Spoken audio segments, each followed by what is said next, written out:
से शुरू करें। हाँ, नमस्कार, आप सुन रहे हैं गूंज 0.8 FM, आपकी अपनी आवाज में हूँ आपके साथ, आपकी अपनी आरजे कल्पना। शो है एक मुलाकात, जहां आज हमारे खास मेहमान हैं अशोक सिंह जादौन जी, CSP इंदरगंज जोन। सर, आपका बहुत बहुत स्वागत है गूंज में। Thank you so much for your all गूंज टीम। तो शुरुआत करते हैं आज सर के साथ बातों के सफर की। तो सर, मैं सबसे पहले यही जानना चाहूंगी, इस सर्विस में आपकी शुरुआत कैसे हुई? मैंने 2016 में MPSC में अपीयर हुआ था और उसमें 2017 में रिजल्ट डिक्लेयर हुआ था। उसमें मुझे DSP की पोस्ट मिली थी और मैं काफ़ी टाइम 2-4 साल से 4 साल के समथिंग मैंने PSC की प्रिपरेशन की ग्रेजुएशन के साथ ही। तो 17 में सेलेक्ट होने के बाद में 18 में मैंने सर्विस को ज्वाइन किया और मेरी ट्रेनिंग स्टार्ट हुई और तभी से मैं लगातार ये जो पुलिस के माध्यम से ये देश की सेवा है उसके लिए कर रहा हूँ। जी, और जैसा कि सर ने बताया कि इस सेवा में आने से पहले उन्होंने इस परीक्षा की 4 साल तैयारी की, और हम और आप थोड़े से समय में घबरा जाते हैं जब ये सफलता का दौर आता है। तो यहाँ सर से एक सीखने वाली बात है कि मेहनत करते रहिए, निरंतर प्रयास करते रहिए, क्योंकि बिना प्रयास के सफलता असंभव है। सर, बात की हमने आपके सफर की, अगर बात करें सर आपके जोन की, जहाँ पर अभी आप CSP के रूप में पदस्थ हैं, सर क्या आप अपने क्षेत्र में बदलाव लाना चाहेंगे? अभी मैंने रिसेंटली 1 मंथ बिफोर मैंने ज्वाइन किया है अभी जी।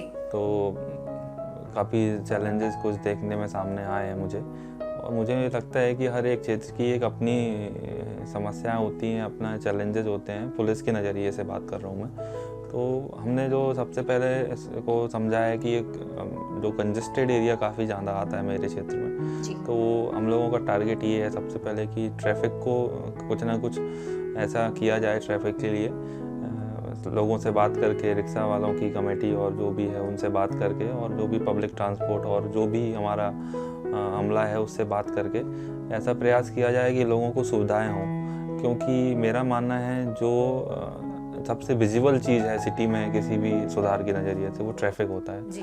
और किसी भी सिटी का जो ट्रैफिक होता है वो उस सिटी को रिप्रेजेंट करता है। और मेन चौराहों से, जो कंजेस्टेड एरियाओं से अगर एक फ़्लो में ट्रैफिक रहेगा और आमजन को उतनी सुविधा होगी तो डेफिनेटली वो एक पुलिस के लिए पॉजिटिव साइन होगा।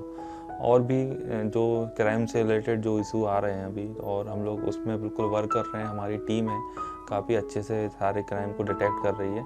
और एज अ CSP इंदरगंज में अभी आने वाले समय में जो इलेक्शन है हमारा, तो उसको एक चैलेंजेस की तरह लेता हूँ कि हम लोग पब्लिक को इतना सेफ फील करा पाएँ कि पब्लिक बिना किसी के इन्फ्लुएंस हुए, बिना डरे, और जो हमारा वोटिंग सिस्टम है उसके अंतर्गत प्रॉपर वोट करे और अपना जो भी हमारी जो डेमोक्रेसी है वो इस्टेब्लिश हो सके। जी, तो जैसे कि सर ने बताया अपने जोन के बारे में, और सबसे बड़ी बात है, शहर के सबसे व्यस्ततम चौराहे में से एक है इंद्रगंज चौराहा, जहाँ पर आपको कई बार ट्रैफिक जैसी स्थिति देखने को मिल जाती है। और सर ने अभी हाल ही में कमान संभाली है, तो आने वाले समय में बहुत सारे बदलाव आने वाले हैं एरिया में सर के। और बात करें बदलाव हमारे शहर में भी आने वाले हैं। सर, बात हमने आपके जोन की, तो अगर बात करें सर फिर से ट्रैफिक को, क्योंकि वो एरिया का एक बड़ा मुद्दा है ट्रैफिक, चाहे आप चौराहे पर देखें या आसपास के एरिया भी वहां से अगर हम कवर करते हैं, तो सर ट्रैफिक एक बड़ा मुद्दा है।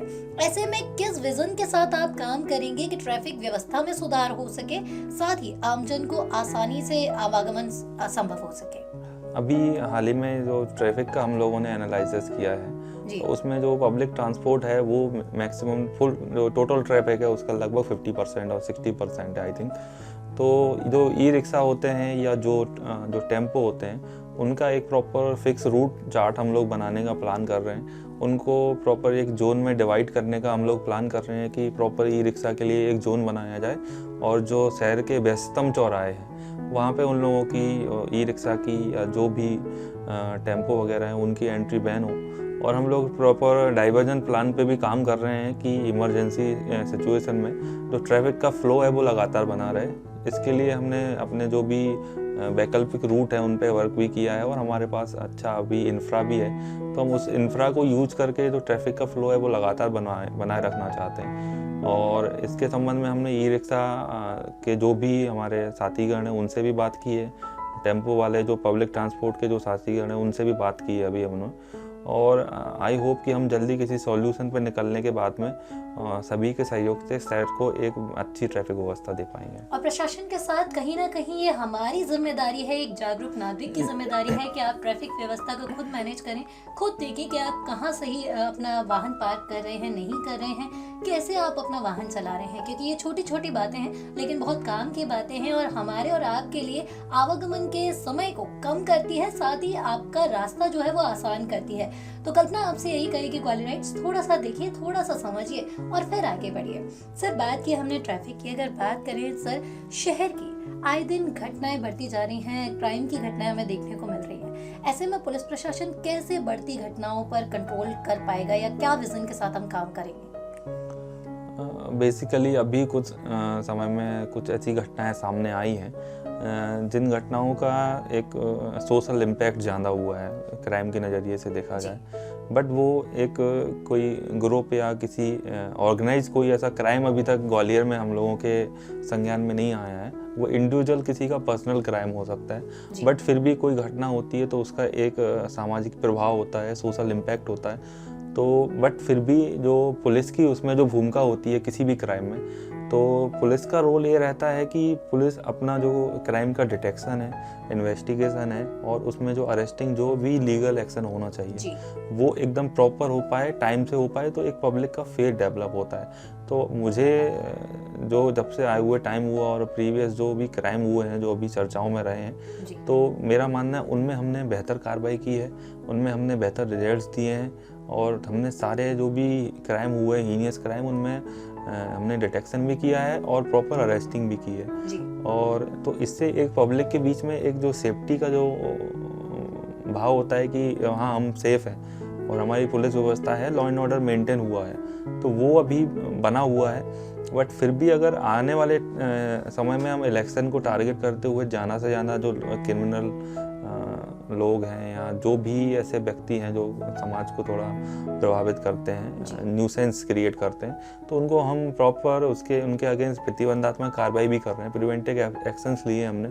और आगे इलेक्शन के नज़रिए से भी हम काफ़ी ज़्यादा लोगों को बाउंड ओवर करा रहे हैं और जो मतलब आदतन अपराधी हैं उनके लिए हम जिला बदर और NSA की कार्रवाई भी कर रहे हैं। तो हम एक एक जो भी क्रिमिनल है, एक एक जो भी एरिया है जहाँ क्राइम होता है वो हमारे एकदम रडार पे है। और पुलिस प्रशासन पूरी सतर्कता के साथ आगे बढ़ रहा है, क्योंकि हमारे शहर में बढ़ते समय में क्राइम भी बढ़े हैं, लेकिन यहाँ पे एक बहुत अच्छी बात भी है कि पुलिस ने कम समय में ज्यादा से ज्यादा कोशिश की है कि वो अपराधियों को पकड़ पाए, साथ ही उन्हें एक मतलब कहते हैं कि समाज के लिए एक मैसेज दे पाए कि आगे आने वाले समय में भी लोगों को पुलिस के प्रति फेथ बढ़े और ये फेथ डेवलप होता रहे। और ज़रूरी है क्योंकि हम और आप आपसी विश्वास के साथ ही आगे बढ़ते हैं।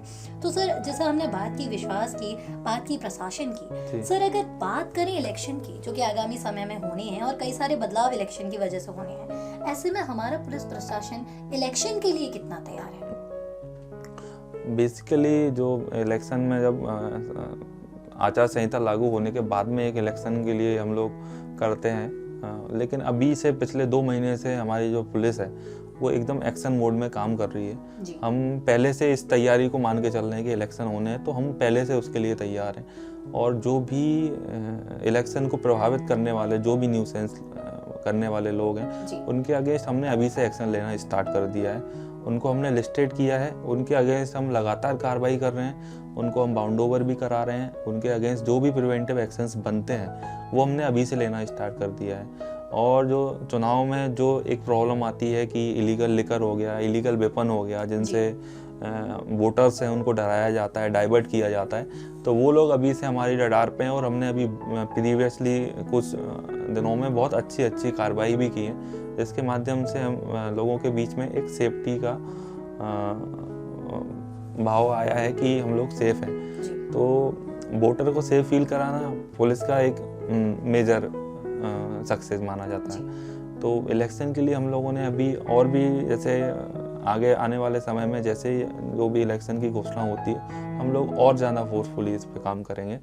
और अभी हमने इसमें इलेक्शन के रिलेटेड जो भी हमारे पुलिस की मीटिंग्स वगैरह होती है वो सब हमने कंप्लीट की हैं। इंटर स्टेट जो भी हमारी चेकिंग पॉइंट्स होते हैं, जिससे इलीगल मूवमेंट्स होता है, उनने हमने चेकिंग पॉइंट्स को अभी एक्टिव किया है और वो लगातार वर्क भी कर रहे हैं जी। और प्रॉपर इलेक्शन के नज़रिए से हमने ऐसी नाइट पेट्रोलिंग की भी व्यवस्था की है कि रात के समय जो भी इलीगल मूवमेंट होता है या इलीगल जो भी क्रिमिनल टाइप के लोग होते हैं उन पर वॉच रखी जाए नाइट के समय। जी। और मैं आपके माध्यम से एक चीज़ और बताना चाहूँगा कि मैक्सिमम जो क्रिमिनल होते हैं उनके अगेंस्ट वारंट वगैरह इशू होते हैं कोर्ट से, तो हम लोग ये प्रयास कर रहे हैं कि आने वाले जो समय में हम ज़्यादा से ज़्यादा लोगों को वारंट तामील करा के उनको जेल भेज सकें। और इसी अभियान में हम लोगों ने अभी पिछले कुछ समय से लगभग 500 से 600 लोगों को जेल भेजा है, इनका वारंट कोर्ट से इशू था, अरेस्ट वारंट। तो आने वाले समय में हमने और आइडेंटिफाई किए हैं ऐसे लोगों को जिनके अगेंस्ट वारंट है,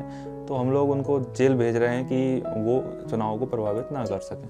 हम आम जन को ये आश्वस्त कराना चाहते हैं कि ग्वालियर की पुलिस पूरी तरह से तैयार है और कोई भी अगर चैलेंजेस आता है तो हमारी पूरी ग्वालियर पुलिस की टीम उसको फेस करने के लिए पूरी तरह से रेडी है। और जैसे कि सर ने बताया अभी तक आइडेंटिफाई करके 500 से 600 लोगों को जेल भेजा जा चुका है। इससे आप सीधा समझ सकते हैं कि हमारा पुलिस प्रशासन अलर्ट मोड में है, साथ ही हमारी जो सुरक्षा है उसे लेकर भी सतर्क है। और बात करें एक आम आदमी के पास जो सबसे बड़ी ताकत होती है वो होती है वोट की, तो कल्पना आपसे यही कहेगी अगर आप चाहते हैं कि समाज में बदलाव आए तो अपनी ताकत का उपयोग कीजिए, वोट जरूर कीजिए, क्योंकि एक पहचान है जिम्मेदार नागरिक की, क्योंकि हम और आपसे बनता है सभ्य समाज। सर हमने जैसे बात की इलेक्शन की बात की, लेकिन ग्वालियर शहर की हम स्पेशली जब बात करते हैं तो आए दिन जो क्राइम हो रहे हैं उनमें कहीं ना कहीं यूथ का इन्वॉल्वमेंट सबसे ज्यादा है। इसका आप क्या कारण मानते हैं और आप यूथ को क्या कहना चाहेंगे, क्यों यूथ क्राइम माइंड ज्यादा पकड़ रहा है? एक्चुअली जो बेसिक डिसिप्लिन चीज़ें हैं वो यूथ को कम अट्रैक्ट करती हैं। जैसे एक यूथ से क्या उम्मीद की जाती है कि वो सोसाइटी के लिए कुछ अच्छा करे, कंट्री के लिए कुछ अच्छा करे, अपनी फैमिली के लिए कुछ अच्छा करे, बट उसके लिए अपने आप को बहुत डिसिप्लिन रखना होता है। और जो यूथ होता है उसमें इतनी एनर्जी होती है, उसमें इतना स्टेमिना होता है, वो हमेशा रिवेलियन बन जाता है, विद्रोही बन जाता है। तो 18 से 22 तक की एक एज होती है वो थोड़ा सा रिवेलियन बनने की होती है। तो अगर उस टाइम पे उसको डायरेक्शन दिया जाता है तो नो डाउट वो अपनी एनर्जी का यूज फैमिली के लिए करेगा, सोसाइटी के लिए करेगा। बट अभी जो देखने में आ रहा है कि इस दौरान जब उसको अपने गोल पे फोकस करना चाहिए, स्टडी पे फोकस करना चाहिए, अपने बिजनेस आइडियाज़ पे फोकस करना चाहिए, अपनी एनर्जी को सही डायरेक्शन में ले जाने के लिए फोकस करना चाहिए, लेकिन हमारा यूथ जो अनावश्यक चीज़ें हैं जैसे सोशल मीडिया में कुछ चीज़ों को बहुत बड़ा चढ़ा के पेश किया जाता है, प्रेजेंट किया जाता है कि सोशल मीडिया पे अगर कुछ आप ऐसा लिख देते हो, कर देते हो, एक्शन कर देते हो, स्टंट कर देते हो तो आप काफ़ी पॉपुलर हो जाते हो। तो यूथ हमारा डाइवर्ट हो जाता है उस तरफ, क्योंकि वहाँ पर उसको फेम मिल रहा है। अननेसेसरी चीज़ें हो गई जैसे इलीगल जो भी वर्क हो गए, गैम्बलिंग हो गई और जो भी ऑनलाइन ट्रेडिंग ऐप हो गई, तो उनकी तरफ डाइवर्ट हो जाता है। क्योंकि टेक्नोलॉजी भी इतनी ज़्यादा हो गई है कि आजकल यूथ के पास में सारी चीज़ें बहुत जल्दी एक्सेसिबल हैं। तो ऐसी सिचुएशन में हमारा यूथ बहुत कोमल है, बहुत सॉफ्ट है, तो वो तुरंत उसमें डाइवर्ट हो जाता है। और बेसिकली एक बार डाइवर्ट होने के बाद बहुत ज़्यादा उसको गाइडेंस की ज़रूरत है। तो हम लोगों का जो भी सीनियर हैं उनका एक फ़र्ज़ बनता है कि यूथ को वापस ट्रैक पे लेके आए। और मैं आपके गूंज के माध्यम से सभी यूथ से यही रिक्वेस्ट करूँगा कि आप लोग अपने एनर्जी को सही डायरेक्शन में यूज करें। ये सब जो चीज़ें आज आसपास चल रही हैं, यूथ को पता है कि क्या अच्छा है क्या बुरा है जी। लेकिन जो बुरी चीज़ें हैं वो ज़्यादा अट्रैक्ट कर रही हैं। तो मैं बस यही कहूँगा कि इन चीज़ों का कोई फ्यूचर नहीं है बेसिकली, और उन चीज़ों का कोई फ्यूचर नहीं है तो हमारा भी कोई फ्यूचर नहीं है जी। और हाँ ये ज़रूर है, समाज में सारी तरीके के लोग एग्जिस्ट करते हैं, बट अगर अच्छे लोग और डिसिप्लिन लोग जो देश के लिए काम आ सकते हैं, सोसाइटी के लिए काम आ सकते हैं, वो ज़्यादा होंगे तो सोसाइटी बैलेंस रहेगी। तो ये आगे यूथ जाके कमान संभालने वाला है। तो मैं यही कहूँगा कि यूथ थोड़ा सा अपने आप को संभाले। और पॉजिटिव एनर्जी को जिस जगह आप डाइवर्ट करते हैं ना, वो बहुत सारी चीज़ें ऐसी हैं जो बदलने की ताकत रखती है। और पेरेंट्स को मैं यही कहूँगी, जैसे कि सर ने बताया 19 से 22 की जो एज होती है सबसे ज़्यादा डिस्ट्रैक्शन भरी होती है। तो उस एज में आप अपने बच्चों से बात ज़रूर करें, उनके मूवमेंट पर ध्यान ज़रूर रखें। और कहते हैं ना भारत सबसे युवा देश है, हाल ही में ये आया भी है। तो याद रखिए युवा वो शक्ति है जो इस देश का भविष्य है, और बहुत सारी ऐसी चीज़ें हैं जो बदलने की ताकत रखता है। तो अगर आपके पास ये शक्ति है तो बहुत बड़ी शक्ति है। अपनी इस शक्ति का पॉजिटिव वे में यूज कीजिए, पॉजिटिविटी के लिए यूज कीजिए और समाज के हित में काम कीजिए। सर हमने बात की यूथ जी। अगर सर बात करें हम मध्य प्रदेश लोक सेवा आयोग की, जिसकी हाल ही में वैकेंसी रिलीज हुई है और 3 महीनों में ये एग्जाम होना है। हाल ही में इसी साल में ये दूसरी वैकेंसी आयोग ने जारी की है। तो सर क्या कहना चाहेंगे एस्पिरेंट्स के लिए जो प्रिपरेशन कर रहे हैं और 3 महीनों का टाइम उन्हें प्रीलिम्स के लिए मिला है? बहुत सारे ऐसे एस्पिरेंट होंगे जो काफ़ी टाइम से प्रिपरेशन कर रहे हैं जी। तो उनको ये 3 महीने का टाइम बेसिकली किसी पीएससी के एग्ज़ाम की प्रिपरेशन के लिए होता नहीं है, तो रिवीजन का टाइम है। जी। तो बहुत से लोग अपने जो भी हैं एलिजिबल हैं वो पहले से प्रिपेयर हैं, उन्हें बस अपना रिवीजन करना है। जी। तो पीएससी जब भी नोटिफिकेशन निकालता है तो लगभग मैंने भी दिया है, मैंने भी 2-3 एग्ज़ाम को फॉलो किया है, तो इतना ही टाइम देता है। तो ये टाइम आपके लिए सफिशिएंट है, तो ये बिल्कुल भी नहीं माने कि ये टाइम हमारे लिए बहुत कम है। जी। आपको सब चीज़ों को पॉलिश्ड करना है और रिवाइज करना है। जी। और एग्ज़ाम अपने टाइम पे ही अगर हो जाता है जी। तो मुझे लगता है आने वाले समय में जो पीएससी के साथ अभी बीच में चीज़ें आई थी कि एग्ज़ाम टाइम पे नहीं होता था और जी। रिजल्ट्स नहीं आते थे, तो वो चीज़ों में अब धीरे धीरे सुधार आ रहा है। पिछले 2020 का भी एक रिजल्ट इशू हुआ है और प्रीलिम्स और मेंस का भी रिजल्ट लगातार इशू हो रहा है और इंटरव्यूज़ भी कंप्लीट हो रहे हैं। तब उस तरफ से ध्यान हटाकर अपनी प्रिपरेशन पे फोकस करें और अपनी प्रिपरेशन को थोड़ा जितना पॉलिश कर सकते हैं, रिवाइज कर सकते हैं, जितनी सिलेबस के कंटेंट को अच्छे से प्रिपेयर कर सकते हैं वो चीज़ें करें। जी। तो उनके लिए ये चीज़ अभी बहुत ज़रूरी है कि वो रिवीजन कितना अच्छे से कर पाते हैं। तो रिवीजन इज सक्सेस, मतलब सक्सेस का की हम कह सकते हैं। रिवीजन को आप जितना ज़्यादा रिवीजन करेंगे एग्जाम हॉल में आपको वही सारी चीज़ें याद आएंगी जो आप रिवाइज करके जाएंगे। जी। तो जैसे